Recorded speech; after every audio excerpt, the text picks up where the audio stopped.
Hey guys, Joshua Peterson here, Peterson Electric. It is November, just about a week from Thanksgiving in 2025. This video is going to be about a shed, and basically it's going to have like a little loft bedroom above it. In Loveland and Fort Collins, they consider a shed anything less than 200 square foot. When you're out in the county, it might be like 300 square foot, but there's not going to be any sewer or kitchen here. It's just going to have power, a garage area below, and then the loft above will have steps. And that'll be like a little bedroom area. So they're going to insulate it. Yeah, so I just want to show you kind of an underground stub up on this. This porch is going to be 4 foot. And this is Blue. He's with me today. Say hi. And so this whole area is about 280 square foot. It's not that big.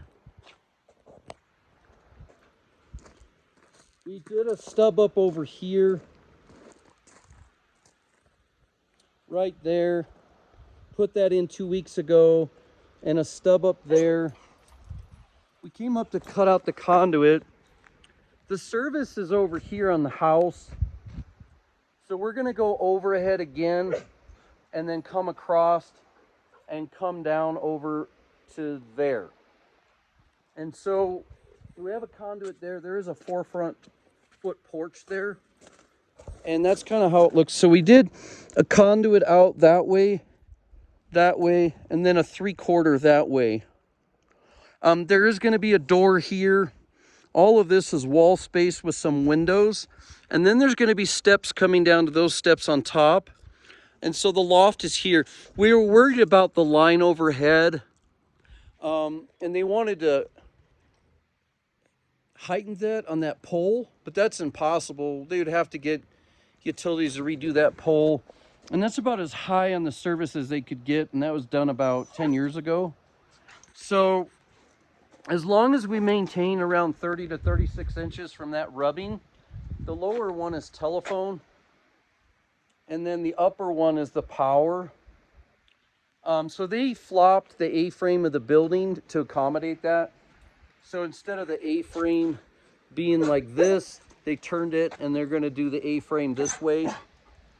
So that was my idea. But there's no other way to do it. So today we're just cutting out this conduit. I do suggest, what we did is we did a ground rod into the rocks where it's soft. We got a full 8 foot. And then we put a ground wire underneath, and they attached it to rebar, and then came up with the ground wire here. And so we'll probably put an inside panel, and then outside maybe a disconnect. But that's how that's turned out. And yeah, today I decided to, since I'm in the mountains, I decided to pack a little heat there. I guess there's 3 mountain lions up here.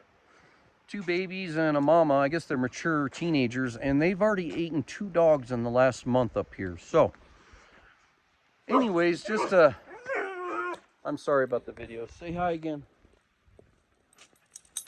Nope, you don't want to say hi. Anyways, guys, yeah, so if you're going to be doing any cement work, I suggest grounding that cement. I know it's only a pad, but it's about 8 inches thick. You still have 5/8 inch rebar. It doesn't hurt, even on a monolithic pour. Just stub that up. Again, at least 1 ground rod in the side of that rock. We got lucky. Bonded to the same part of the UFR up to the panel, and that's going to be great for lightning strike. And then you do have to have 4 wires overhead or underground coming to this shed / sleep area above, a little loft. But you do have to have 4 wires. You cannot do 3. And yeah, we're going to go overhead because this is just impossible to dig through all that beautiful flagstone they did a couple years ago. So anyways, guys, thanks for joining us. Hopefully that'll help you out if you're going to be bringing power to a little garage. Bye.